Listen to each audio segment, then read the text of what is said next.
يوم الغدير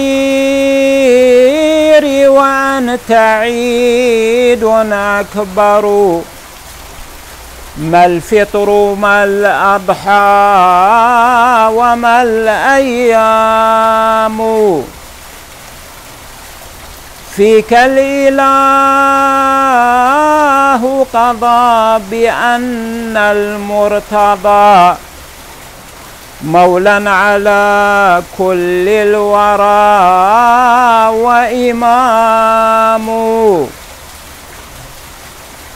كل التهاني للنبي وآله وعليهم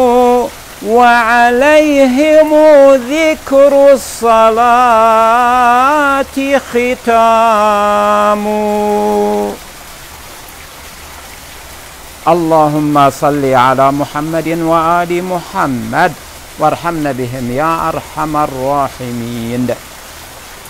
نزف أسمى آيات التبريكات والتهاني إلى مقام مولانا صاحب العصر والزمان، أرواحنا له الفداء، وإلى الأمة الإسلامية بأكملها، بل إلى الإنسانية كاملة، وإليكم يا شيعة أمير المؤمنين خاصة بهذه المناسبة المباركة السعيدة، ألا وهي مناسبة حلول عيد الله الأكبر، عيد الغدير الأغر، الذي نصب فيه رسول الله صلى الله عليه وآله أمير المؤمنين علي بن أبي طالب إماما ووصيا ووزيرا ووليا وخليفة له من بعده، وكل ذلك بأمر من الله عز وجل.